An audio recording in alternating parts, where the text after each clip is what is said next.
Hello and welcome back to Lombardi Sweep. Big Packers news week. Obviously, let's see. Let's go over the Packers news from the past week. Nothing. Literally Not true. nothing. Not true. A lot of outlets were saying that the Packers showed that they meant business about their special teams by hiring a guy who has not played in 5 years, because that's how that works. So, a little something. But that was 2 weeks ago. We got to talk about that last show. Oh, that is true. That is Like true. literally nothing's happened this week. Time flies when your team does nothing. Time flies. Did we talk about Tyler Lancaster re-signing? No. No. Did he resign? Yeah. I didn't even see. That's how under the radar I was. Thank God. Thank God we got Tyler Lancaster back. Who says we're not going all in? It's not Dean Lowry, so I'm good. He's basically Dean Lowry. Tyler Lancaster, he went to Northwestern, right? Yeah, he's Dean Lowry in a different jersey. Yeah. One of my buddies asked me, Trevor, to ask you what your opinion is on them re-signing another big white Northwestern defensive lineman. He's like Dean Lowry if he was slightly less pathetic. That's who Tyler Lancaster is. There you go. Dean Lowry, come on the show. Defend your honor. I'll be on your side. You're not that bad. You're just overpaid. Which, hey, there's worse problems in the world. I wish I was overpaid. Go ahead. Another thing I wanted to bring up real quick, not Packer related, is when's the last time you guys had a grape soda? I went to Quick Trip and I said, that looks pretty good, and got a couple. And I don't know why I've been drinking this for like the last 5 years. It's good. The last time I had it, it for sure wasn't last summer. It might have been the summer before that, and it was the Walmart brand, the Grapette. Oh no! Yeah, that's a solid one. Are you sure it wasn't there like grape drink or something? Yeah, it may as well have been. In high school in Spanish class, we used to have to bring in like treats or whatever for parties, and I'd always go to Walmart before school and get like the great value and just a cola on it and lemon lime. Nobody ever drank it, but it was awesome. I drank it. For me, it was probably either like a birthday party when I was like 7 at a bowling alley, or like I think I might have tried the Mountain Dew one once. But that's fair. It was like a standard at like the small town bonfires here. It's like if you're not drinking beer, you're drinking Walmart soda. So you might as well be drinking beer at that point. Probably tastes the same. Essentially, I don't know. I don't remember the taste. I just drank whatever is in my hand, which explains a lot. But okay, so Lombardi Sweep, you know what it is. Janet's not here. Apparently, she's recruiting elementary kids, which is, I don't know, it seems like a very Texas thing. I like to picture it being essentially the NFL Combine. They're doing 40 times down there. Hopefully, she can get some film and report next week. But it's just Luke, Trevor, and myself this week. If there was a week for her to be busy, I think it probably may as well have been this week. Like I said, literally, I guess Tyler Lancaster signed. Whoop-de-doo. The other big news was the Packers had their virtual owners meeting, I believe, yesterday as of recording this, Tuesday. And the big news out of that was Mark Murphy passed on answering a question about Aaron Rodgers' contract restructured twice, which is the most non-news ever. That was the only thing to come out of it. So that's great. For NFL news, though, and I think we can relate this back to the Packers, the NFL officially passed the 17-game season. We talked that this was going to happen. We didn't know logistically like what exactly it meant for an added game, but now we know. Essentially, the two divisions that play each other, they base the game that they're going to play off of the ranking last season. So the NFC North is going to be playing the AFC West. One's play 1, 2 plays 2, 3 plays 3. Unfortunately, that means the Packers are going to be playing the Kansas City Chiefs.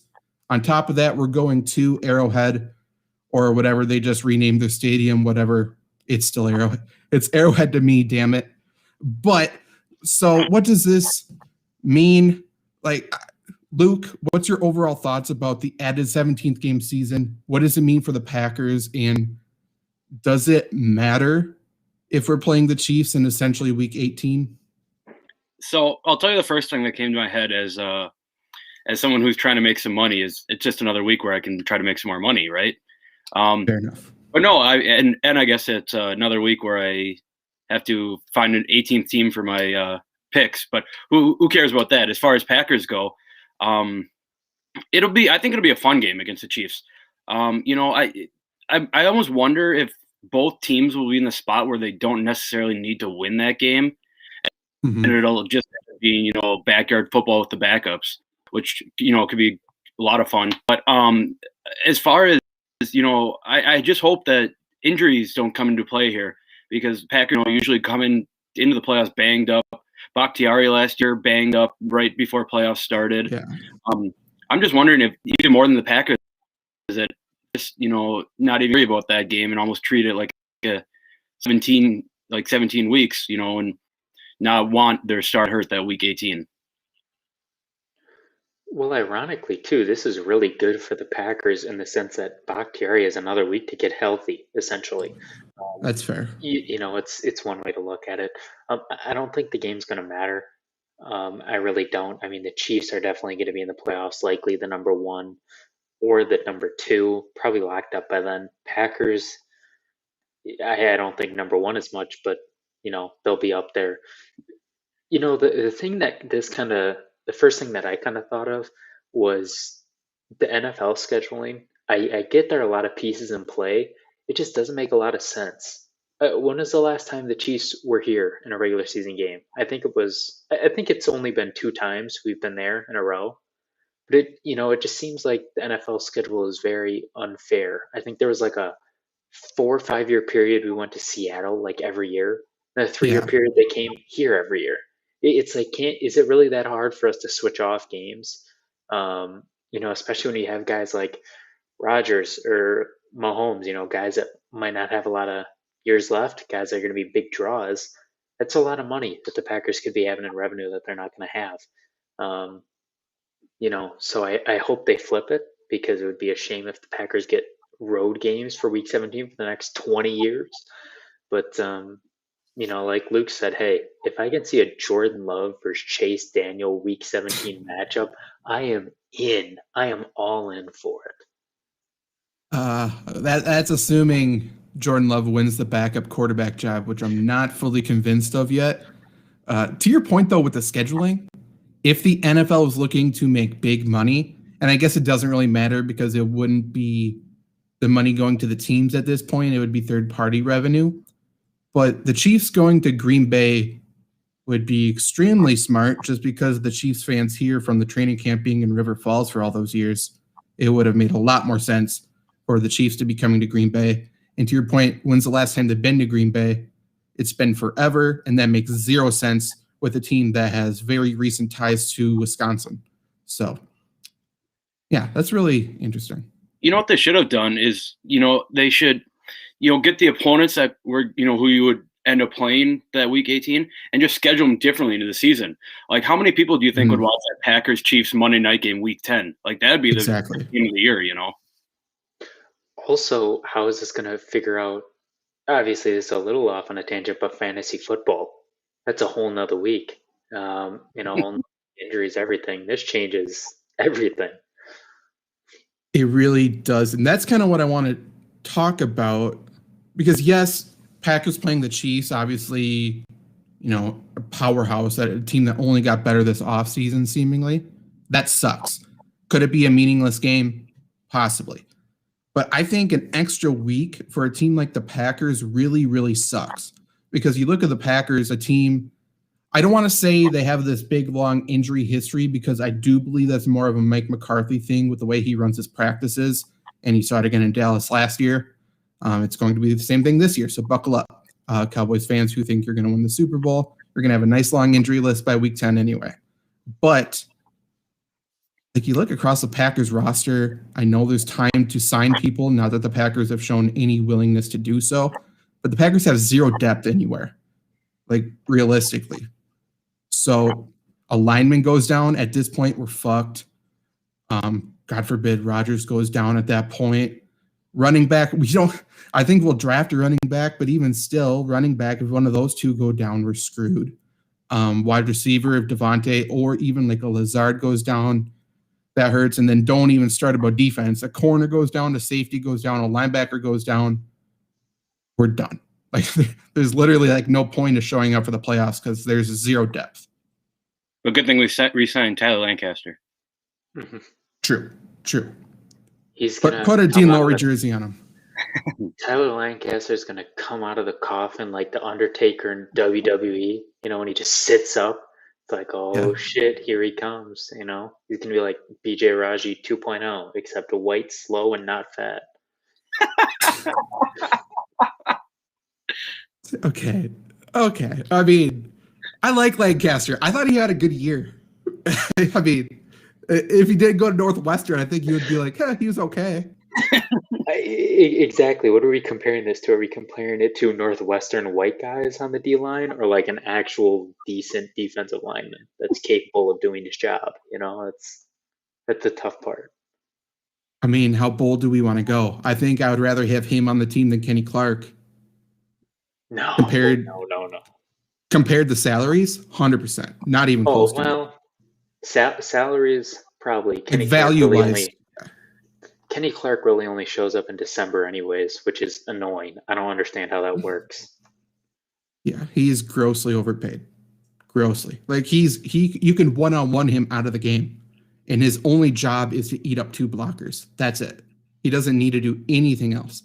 If we got Damon Harrison, he would be more valuable to the Packers than Kenny Clark, for sure. Because the point of having a really good D tackle in this scheme is so Zadarius Smith, Preston Smith, whatever, get one-on-one bad blocking on the outside. And right now that's not happening. And that's why we have no sacks.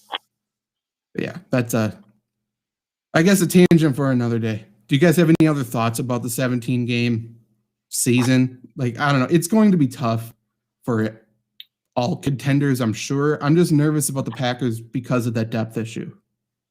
Yeah, I'll just pose this question to you guys here real quick. Pretty broad question, but are you guys in favor of having another week of football? Yeah.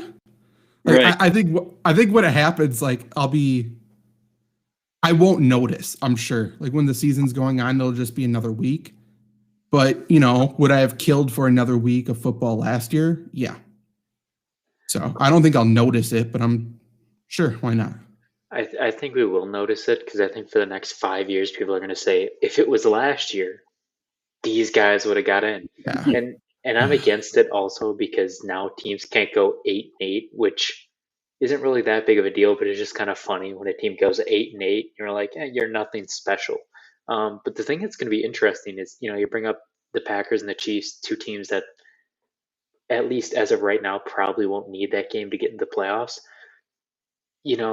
How is this scheduled? Because again, if it's 1 versus 1, 2 versus 2, the 1s really aren't going to likely need the game. The 4s and the 3s are likely going to be out of it. So yeah, you have an extra week, but what kind of football do you even have? If it's a bunch of bums, it's not going to help you at all. As a matter of fact, it might hurt the league. So that'll be interesting to see how that plays out. I think adding this extra game too gets us closer to that elusive 2-tie season from a team that I've really been rooting for the last 10 years. Hey, it's got to happen. And to your point, no team can go 8-8. I would not doubt the Cowboys to go 8-1. Or if Jeff Fisher comes from the dead, like Undertaker, you're comparing Lancaster to, and Jeff Fisher takes over a team, that man can do it. I know he can. Hey, did you know that I saw the stat? Sean Payton has more 7-9 seasons than Jeff Fisher. So we need to give him props. Oh, I like that. He's the real 7-9 guy. Now doesn't have Drew Brees. Chalk it up, 7-9-1. But he's got Taysom Hill. He's the next Steve Young. I've heard it for like 3 years now. $140 million man. With every year voidable. What a nice contract. This extra season also brings us closer to seeing another scoregami, which I am very into. So that is true. What's your guys' thoughts on the whole? I mean, I don't know how big of like NFL history people you are or care about accolades, but in terms of We're going to be seeing records broken. We're going to be seeing eventually, I guess, the greats getting pushed down on the list, like single season records, all-time records. Does that matter to you or no? Yeah, I think it matters to me. I love seeing, people break records. And get these boomers out of here. Let's get some new sheriffs in town. That's what I'm all about. So yeah, I think it'd be fun to watch players, start breaking these records, and with the extra season, we'll maybe have most yards in a season, most passing touchdowns, whatever. So I think it just adds another layer of excitement to the season this year. Somewhere Adrian Peterson is so pissed off because he was 7 yards short that one season of the record. He's certainly not getting it now. I honestly don't think it will really matter all that much for records because at least recently, I don't know if it's just me, it seems like the need for Super Bowls measuring success has gone up exponentially, which makes no sense because anybody with a brain knows that's not how it works when there are 11 guys on both sides of the ball and reserves and coaches and all that. But it does bring up, it's certainly going to help Patrick Mahomes. I mean, if he gets another three titles, he's already on pace for Rodgers' S number. You give him an extra game over let's say he plays at least 10 more seasons. That's almost a whole nother season right there. So it'll be interesting for the good guys. And hey, Jameis Winston in a 17-game season, how many interceptions can he throw? We'll 44 here. All of them. Yeah. That is true. I'm excited for that. We could see NFC South is going to have so many pick sixes. We could see multiple per game. That could be fun. It's going to look like the old Matt Schaub days, just chucking them every week. Defenses are going to matter in fantasy football this year. It really will. It really is. Yeah, especially the IDP slide. You're going to be seeing some 30 sack seasons pretty soon from individual players. It's going to be crazy. But let's transition here a little bit to the NFL draft. We know for a fact the Packers aren't going to sign anybody in free agency, so we may as well take a page out of Gutekunst's book and start looking towards the draft. It's going to begin the 29th of April, so there's plenty of time for us to be talking about it. Today, we'll discuss some of the first-round targets that the Packers at least should go after. This kind of stuff, this is my favorite part of the year. This is my favorite stuff to do. College scouting is my thing. This is my Super Bowl. If I could do this year round, do nothing but college scouting, I would. So this is where you're actually going to get me a little bit excited. Hopefully good things to talk about. But yeah, I have 5, 6 people on here that I'm excited about. The first one that I will bring up, and then I'll turn it over to you guys, some of your targets. But the one I've already brought up on the show, one that has seen his draft stock go up a little bit, which is good for him, rightfully so, bad for the Packers. Offensive tackle Alex Leatherwood out of Alabama. Again, before you even see the guy film, Leatherwood is the greatest last name for a lineman. I mean, it's just so perfect. But he's an offensive tackle. I've heard some experts, probably one of those Peter Bukowski motherfuckers, talking about how he could be a offensive guard. I could see that. I think he's more of a natural tackle. 5-star recruit, extremely strong. He just buries people. Played in the SEC and thrived, obviously. Was a top prospect last year. Decided to go back to Alabama to fix the penalty problems and stuff like that. His stock has gone down a little bit, but not really because of bad play. It was just because he wasn't getting called on. He wasn't getting highlighted. And part of the reason I actually think is because he wasn't getting penalties. He was just sort of forgotten about, which is a good thing. And he's just natural. He's smooth. He's powerful. He's strong. He can play the right tackle for the Packers. If he falls, I don't know if he will fall. But going offensive tackle wouldn't be the worst thing, in my opinion, for the Packers to do round one. What's your guys' thoughts on not just him, but that position in the first round?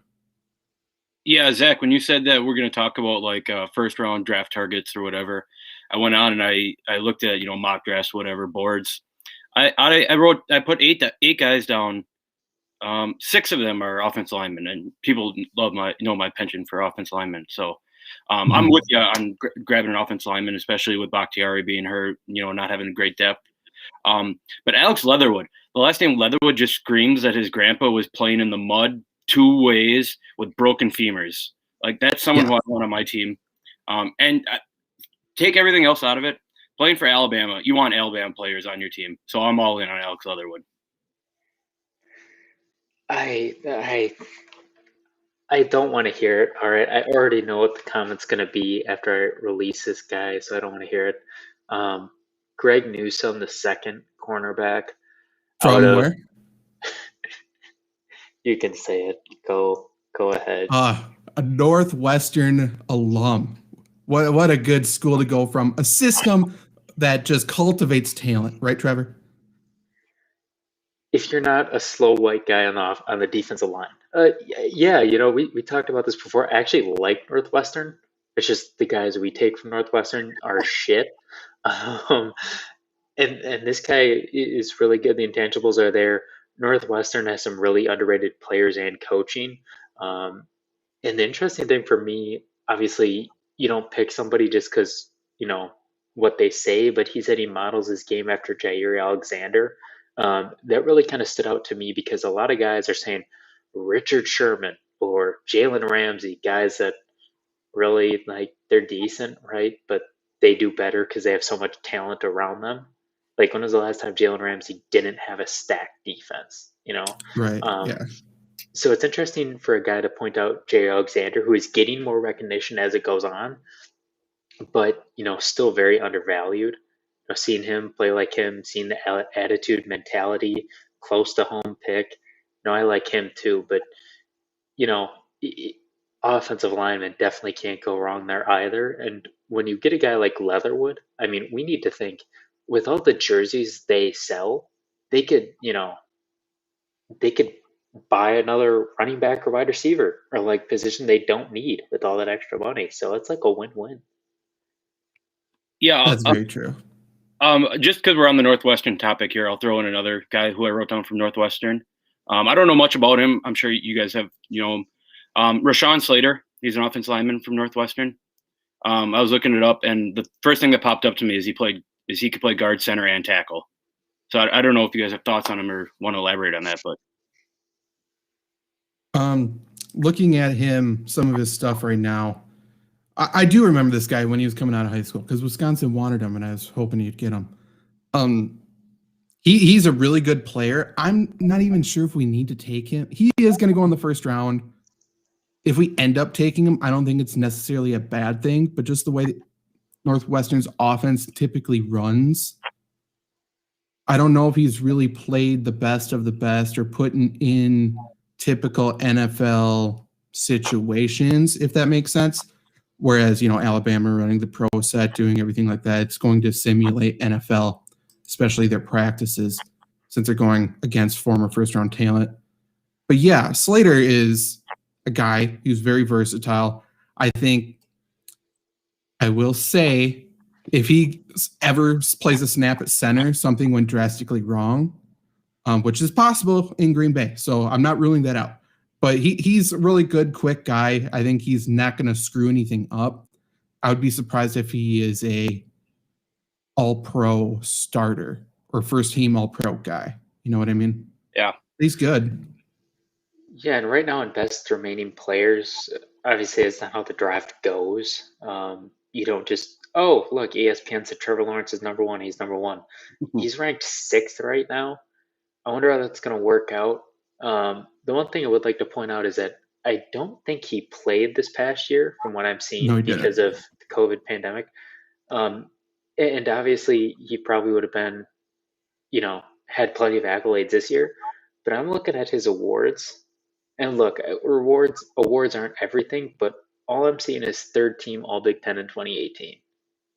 Again, Northwestern usually flies under the radar, and it's not all about awards, but we never really saw that senior season. He didn't play for a year. How do you come back from that? Not saying he's going to be a bum, but when you're not playing competition how much is practice and drills going to help you when there's a 300-pound guy on the side breathing down your neck? I don't know. Yeah, that's true. I also just think he really relies on his athleticism, which isn't a bad thing, but he just doesn't have the big body, long arm offensive tackle fit, which is why I think more so people are saying this guy could play guard, but it's not because he can play guard. It's because he almost needs to play guard to succeed. He just doesn't have the stride length, the arm length, the reach to really attack those extreme speed edge rushers. But it's possible. But like you said, if he starts for a team week 1 in the NFL, he's going to get his ass absolutely destroyed after not playing college last year. Like, it's practice won't help. He is going to get ran past multiple times in a row. But he's good. Relying on that athleticism too is not going to work against, just like you said, Myles Garrett, the stud pass rusher, TJ Watt, whatever. Also, I know the intangibles and, the combine and the 40-yard dash and the bench press is great. He rose a lot because of the impressive numbers he was putting up. How many times have you seen an offensive lineman put up crazy numbers, skyrocket up, and then it's like, we put way too much stock into his, abilities, athletically. Can't do that. It is the next level. That's true. I do want to go back to Newsome a little bit because I did have him on my list as well. And I also saw the Jair Alexander thing, and I thought that was interesting because I don't think he plays anything like Alexander. I think he's a good player, and that's great that he has that mentality. 6'1", 190, great player. The issue people have with scouting him was he just doesn't have any tape, because the one game we needed to see him last year was against Ohio State. Like, there's pretty much no other wide receivers in the Big Ten worth guarding, and he left that game hurt. So now there's two things. He doesn't really have the tape, for one, and the two, injury history now. Do we want to take another Kevin King that's going to be hurt the whole time? Not that I want to grade one injury off of, calling him injury prone, but that's sort of the issue with him being a first round pick. But I do have, he allowed 12 catches on 34 targets, which is ridiculous. Again, does that speak to his coverage ability, or does that speak to the Big Ten passing game? I don't know. He also allowed one catch over 10 yards last season on 15 targets. So, I need to watch more film on him, just because that sounds amazing. It sounds incredible. It sounds one of one elite.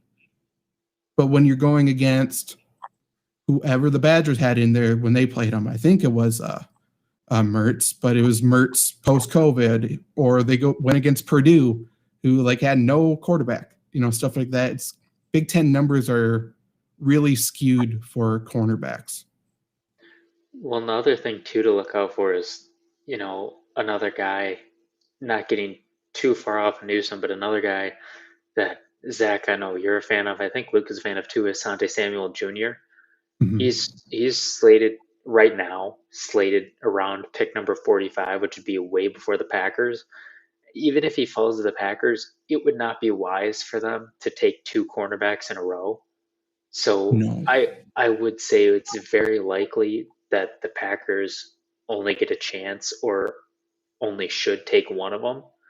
So it'll be interesting to see, do they maybe trade back for Asante Samuel and get some extra picks for that offensive line, or do they take a risk on a guy, like you said, that doesn't have film, or, maybe we'll draft a linebacker. Who knows? I think someone's going to reach for Asante Samuel. And of course, that would be Packers, right? Not only would we draft him at our current pick, we'd probably trade up and draft him, just so we know. We need to make sure we get him. I love Asante Samuel. And if you want to talk about a comparison to Jair Alexander in the draft, I think it's him. 5'10", 184. In my notes here, because I was watching film on him today, I basically just said he's the anti-Kevin King. He is the exact opposite of Kevin King in every way. He's a ball hawk. He attacks the ball in the air. He knows where the ball is at all times. Extreme balance, stops and starts. He was only targeted 32 times last year and had 8 pass breakups or picks on those targets. So a quarter of the time, he's really disrupting it. He's unbelievable. He really is. And I would be very surprised if he makes it to the second half of the second round, even though that's where everyone is projecting him to be. But I don't know. I think he's a stud. I don't think there's any question marks about him. And I think the Packers would be smart to take him. My only worry with him is, you pair him and Alexander up. Those are 2 really small cornerbacks. They're both, I think Alexander's 5'10" as well, something like that. Clearly, it didn't affect Alexander, but you get too many short guys on the field. I don't know. Does that worry either of you? Yeah, especially with, the Barry wanting to bring pressure. I feel that one of them is going to be left out on an island most of the time, It'll probably be Jay Alexander, but still, you get another 5'10" corner on an island. It's not, it's not great. Mm-hmm. Well, another thing is, how much are people willing to overpay? Because not only are his stats good, his name is Asante Samuel Jr. If his name was like, Brad Smith, he'd be projected to go like 60, right? And he probably would. But, when you have that name, when you have that pedigree, that's definitely going to bump up the draft stock too. Brad Smith, defensive lineman out of Northwestern. Yeah, that sounds like right. a white guy out of Northwestern, yeah. Also, Asante Samuel Jr., it just screams Antoine Winfield Jr. last year, when for no reason he slipped other than the NFL is rigged and they need to make sure the Buccaneers got every good player. Like, that's the only reason why he would have slipped last year, and he did, and he proved to be one of the best rookies in the entire draft.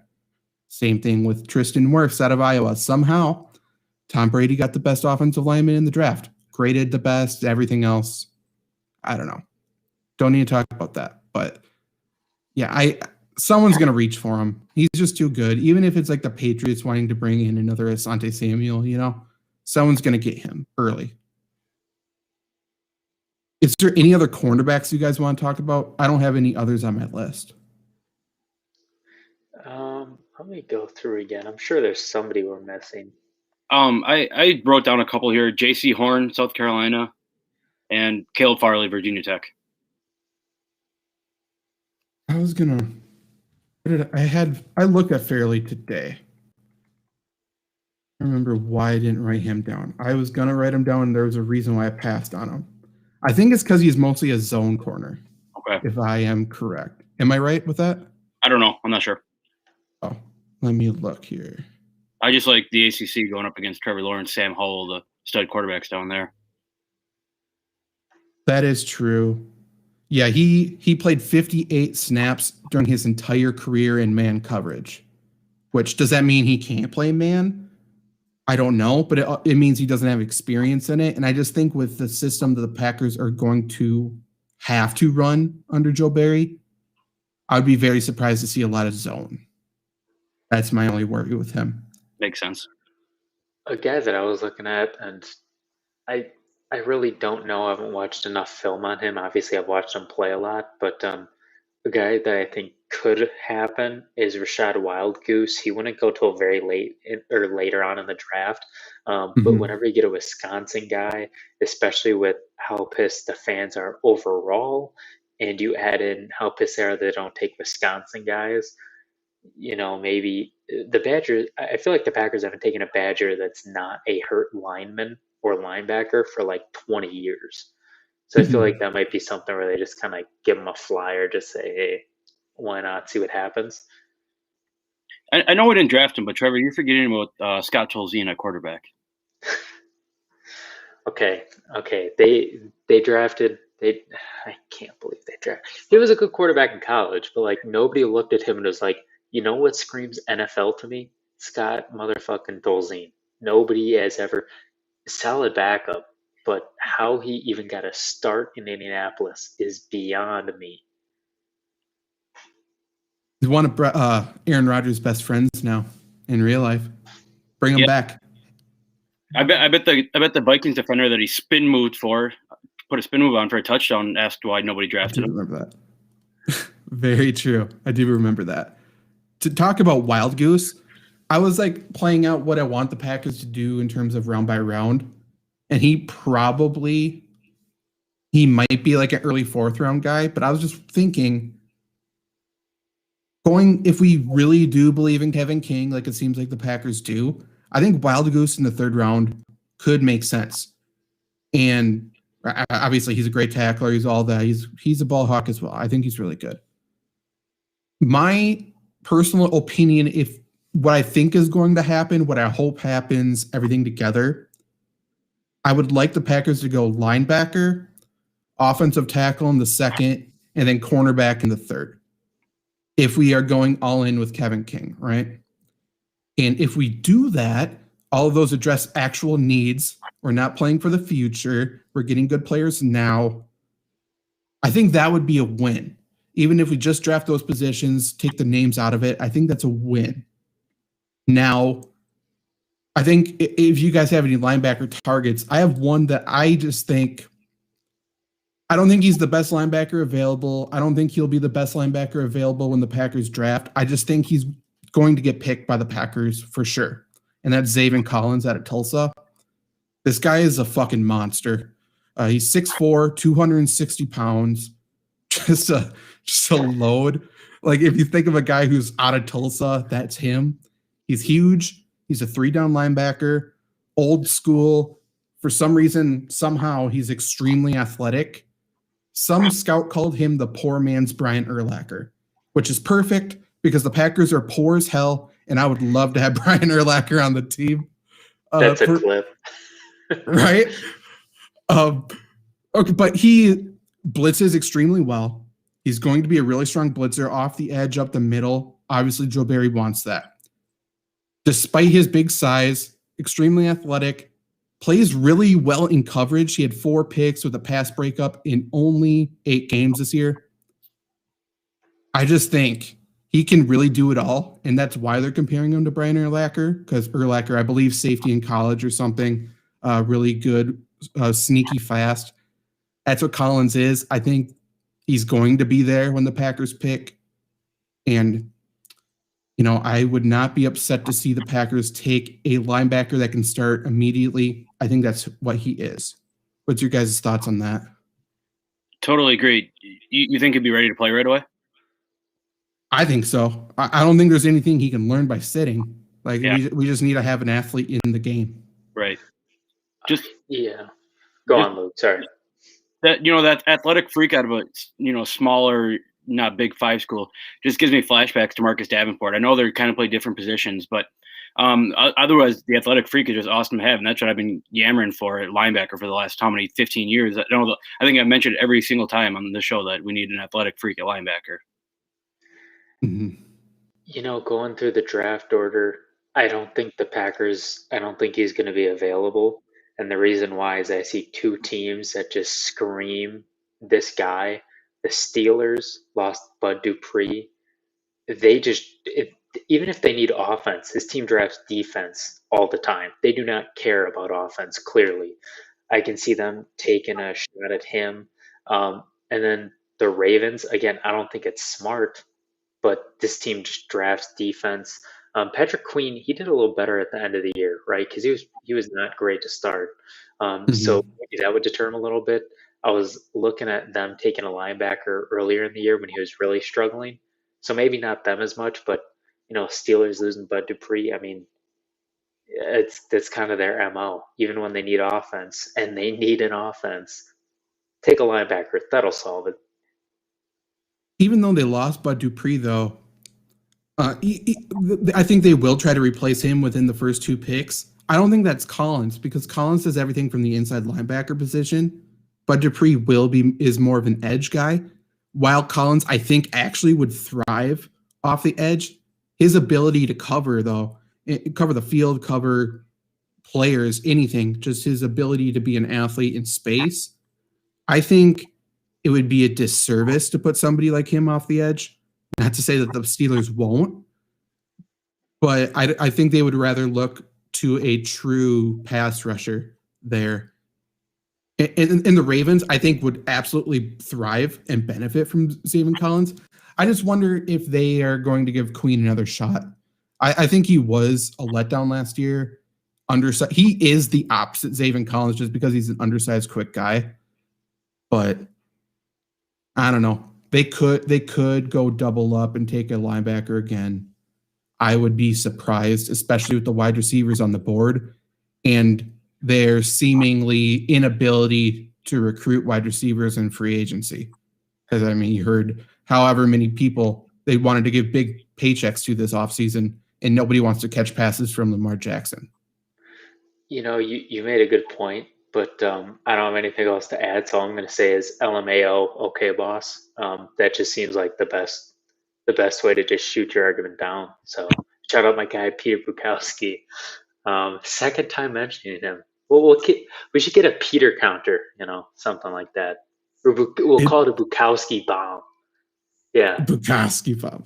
He made his own little appearance on the Flurry Sports podcast as well.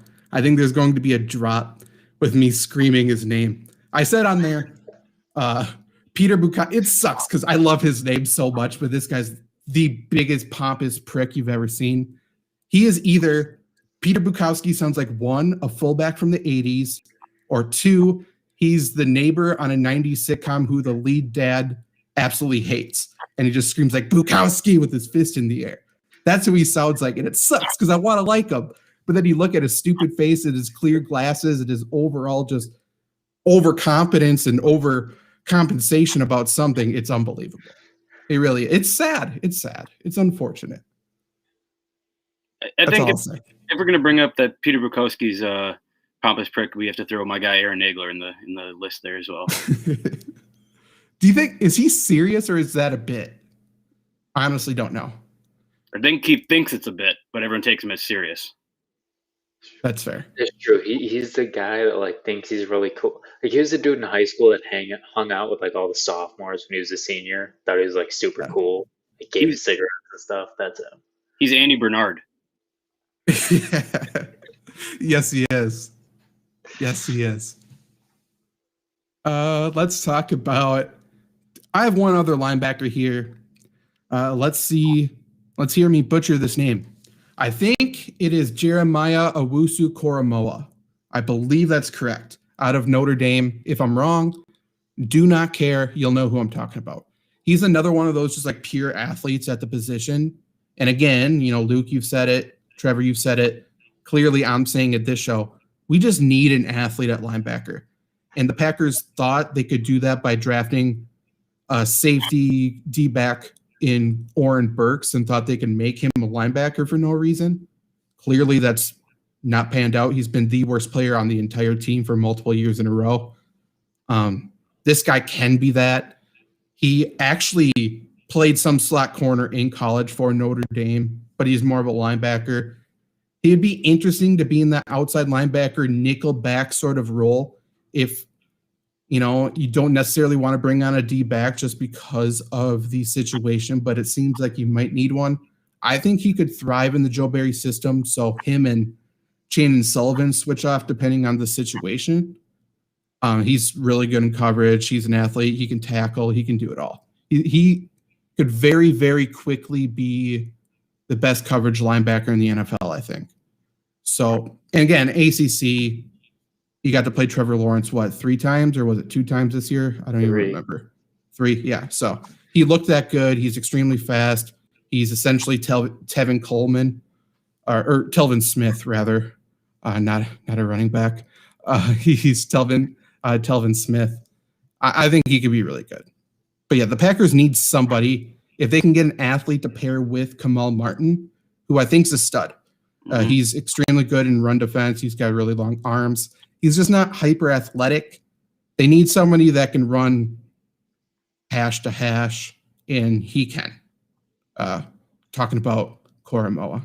So I'm just going to put out a PSA right now that as soon as pictures come out of all these guys lifting weights when they were in college, like that picture came out of DK Metcalf, and one comes out about a linebacker, I'm just going to drop everything I said, and I'm going to want that one guy.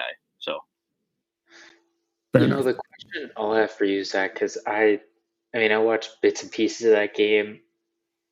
I feel like I would have remembered his name if you made a big play, but who knows? Maybe I was drunk. I don't know.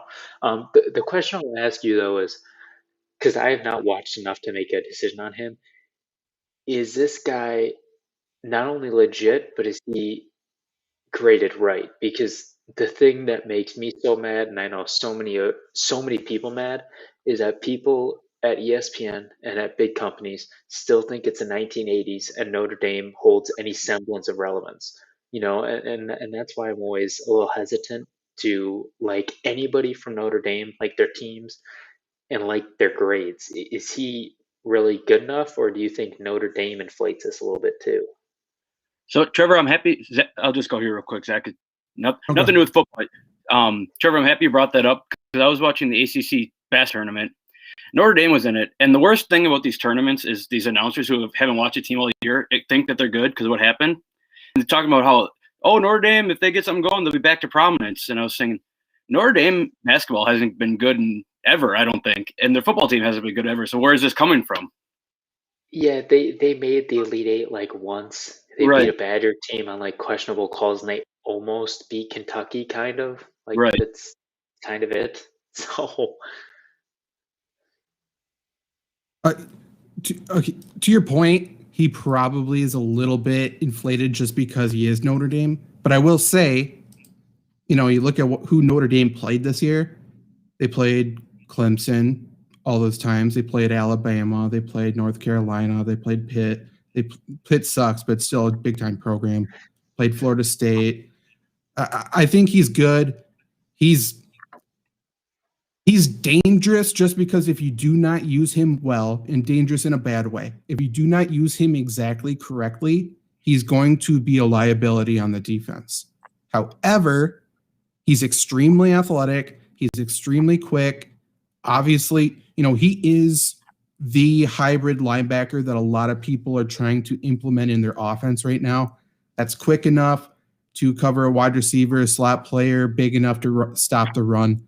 I think he can be that. But if the Packers get stuck on the field and hurry up or something, and the Vikings or somebody like that are just pounding the rock against the Packers, that's where he's going to struggle. I don't think he's going to be shedding blockers by any means. But he's interesting as a versatile weapon. And like I said, if we're talking in the red zone or something and it's 3rd and long, I would love to have him on the field. If it's middle of the field, 3rd and long, you move him out and bring in Shane Sullivan to play the slot, play the nickel. I think he could be an interesting rotational piece, not an every down linebacker. So it just depends on what you want from that pick. most important question. 1, does he have a girlfriend? And 2, is she real? Because that's stuff we need to take care of before the draft. Yeah, if we're talking about going back to when Notre Dame was good, that needs to be brought up. That is true. I will get back to you on that. Would it make you feel better if he had multiple possibly fake girlfriends instead of just hitching his wagon to one catfish? Honestly, I would say yes, because that would just be hilarious to see the memes out of it.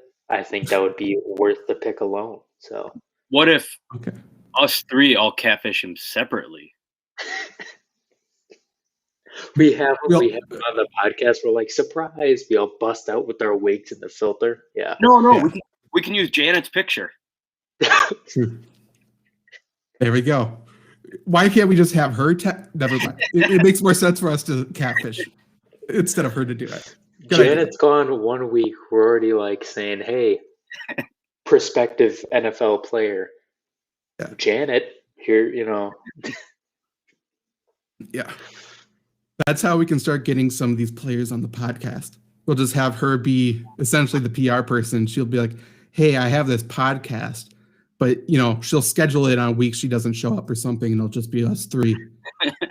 surprise, bitch. It's just us. Yeah. That'll make them happy. Do you guys have any other prospects? I think we went through all of them I have written down, at least for today. Obviously, there's so many players the Packers could target in round 1, but do you guys have any others to talk about? Luke, yeah. I'm just looking at my list here. I don't know how, if we want to talk deeper in the draft or whatever, but Zach, you mentioned that they might draft a running back. I don't know. Trevor, you brought up running backs a couple times. I don't know if you had one in mind just off the top of your head here. I just feel like they take. There are a lot of guys going to drop. At first, I was thinking like one of those guys from North Carolina. Luke, I know that speaks to you, but they might be able to get a guy like Kylan Hill, I believe that's how you pronounce it, late, or Jarrett Patterson, Puka Williams Jr. Guys at smaller schools, especially Kylan Hill. He had a fantastic year, I think, 2 years ago. Um, and then Puka Williams, Jarrett Patterson, pretty good physically, but Kansas and Buffalo. What can you expect?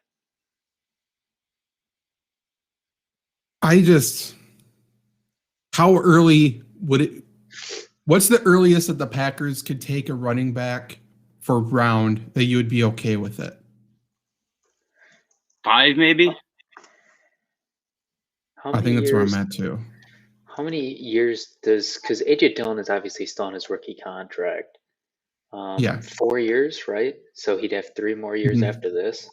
Yep. I'd say 6th if somebody really falls, because I think you have so many problems. Offensive line, I think you need to draft at least 2. Cornerback, at least 1. And then linebacker, I think at least 1 defensive lineman there, 2. You're already at 5, 6 picks.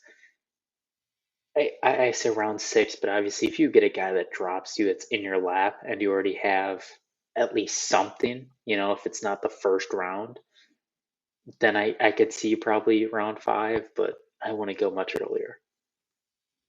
I agree. It's clearly not a big need, and we've talked about how losing Jamal Williams, there is a role there that still needs to be filled. Someone who's capable of pass protection, capable of running routes.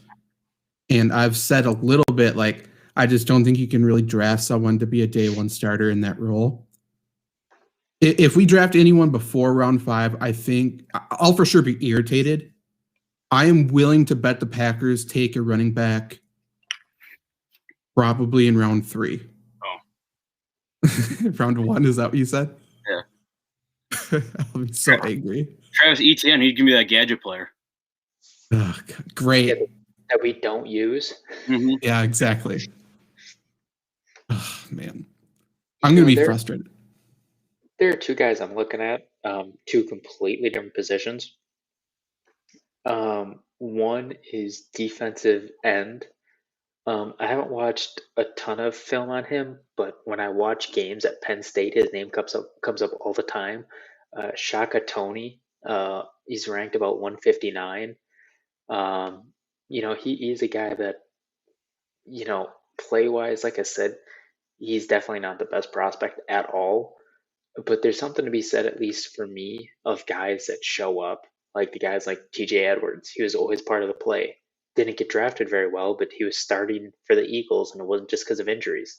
A guy like him, and maybe, hey, wide receiver, I'm looking at a guy out of Iowa called Amir Smith-Marset. I don't think the Packers need a receiver, but I think he's going to drop really far just because, again, receiver's pretty good this year. Is he worth a 7th round pick? Why not throw it at him? And I think he's 6'2", I want to say. So he's not, a short 5'10" guy you're throwing in there. 6'1". But, maybe he's worth a late round flyer. Who knows? Make some fans happy. They haven't done anything at that position. Wouldn't it make the most sense after last season for the Packers to draft a wide receiver in like round 1? Just to be like, hey, Aaron, look, we did it. Now you re-sign for super cheap, even though I don't think the Packers want him to re-sign. But, man, like 1 year too late. If we could have got Justin Jefferson last year or something, or Brandon Ayuk, like we could have been. It's almost like we could have had a versatile offense or something. Could have been crazy. We're like those kids that get back at like high school reunions. Oh, what we could have been, like talking about their former basketball team that went like 2-12. If I hadn't hurt my knee. Exactly. Yeah. Pretty much. There's so many good wide receivers. Obviously, if the Packers take one in round 1, they're going to be good, but it's just not what we need. I think there are good wide receivers. I wouldn't be angry if we took one round 2, round 3. Like it just is what it is. There's going to be good playmakers. I understand the wanting to improve that position. You look at the offense last year. I know fans are still clamoring that we need another wide receiver, but we were the best offense in the league, and we improved our receiving core just by bringing Devin Funchess back. And again, say whatever you want about Devin Funchess. He's better than Malik Taylor. I can promise you that. And pretty confidently. No, but he is better than Malik Taylor. Okay, this year he will be better than Curtis Samuel. This year. Make it easy. That's such a weird comparison that you're trying to make.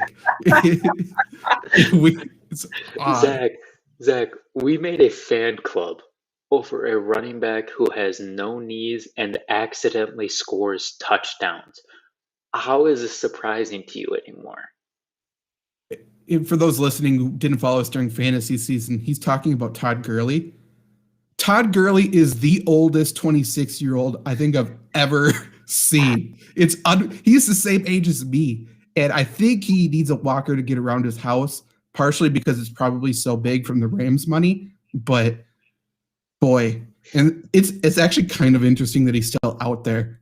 And as the days go by, him to Green Bay is becoming more and more a reality, and I'm so angry about it.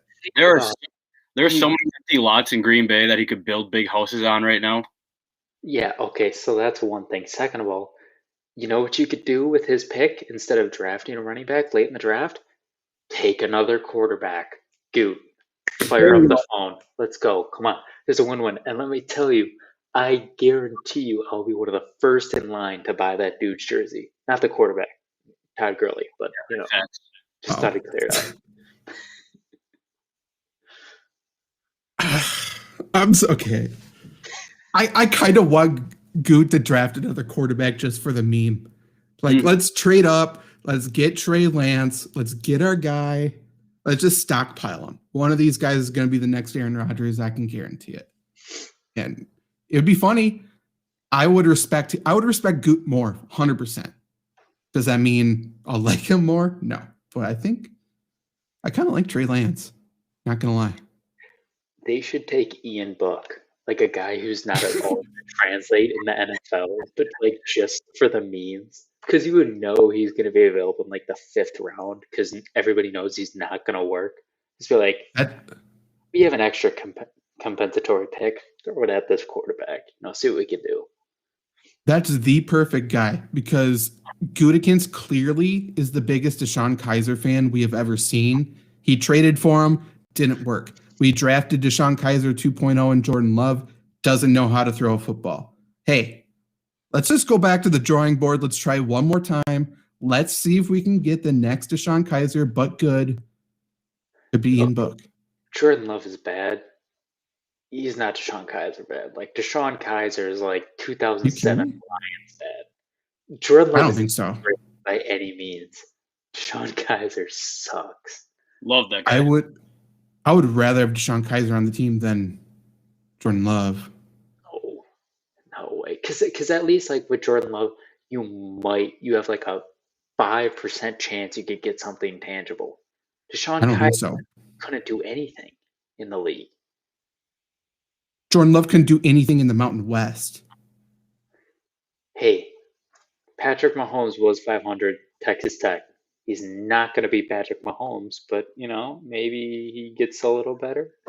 I'm trying to help this Patrick man Mahomes had stats, though. Jordan Love is like, everyone's like, his stats went down his junior year or whatever because he didn't have the playmakers. Like, bro, you play in the fucking Mountain West. What do you want? And who are you playing against? Zach, he did have stats. 17 interceptions his senior year. Yeah, congratulations. So you know what this tells me? He's a Jameis Winston. Tell me you do not want to see Jameis Winston as a Packer. That would be amazing. I want to see anybody but Jordan Love. Would Jameis Winston be horrible? Yes, but would it also be the best goddamn 10 years of your life? You're damn right it would be. So I'm all in on Jordan Love, Jameis Winston 2.0, I'll take Jameis Winston 2.0 over Deshaun Kaiser every day. Every day.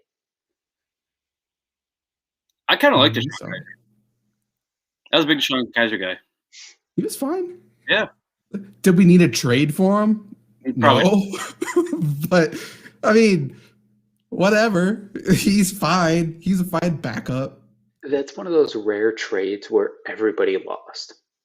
Yeah. Like that Brown trade. That was horrible.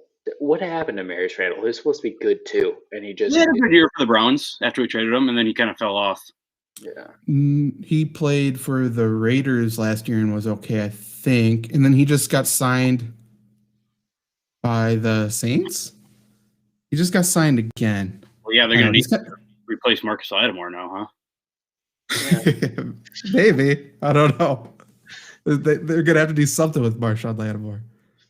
That's what the Saints fell off quick, huh? A surprise to nobody. Like it's also like they could have been so much better if they didn't have Drew Brees. And all of a sudden Drew Brees is done and now they suck. They got the quarterback of the future though, with all the voided money. Somehow Drew Brees left and they got worse. I didn't think that was the thing they could do, but they did it. I didn't know you could be like 30 million in the hole and still be cool. And they did that too. Like, we just got to clear money by Monday, and then we can get back in the hole again because that's how the NFL works. The salary cap is insane. And I like the way the Saints play it, but nobody else plays it that way. It's so, because it's just play money. As long as you get under by 1 day for 1 day, then you're cool. So if we could work out a really good agreement with like Aaron Rodgers or like these other players, like, we're going to cut you, but we're just going to re-sign you tomorrow for more money because money doesn't matter. It only matters for 1 day. It's like weight cuts in the UFC. Like you get to a pound and then you just eat 20 pounds of pizza and then you're good. Like, why not?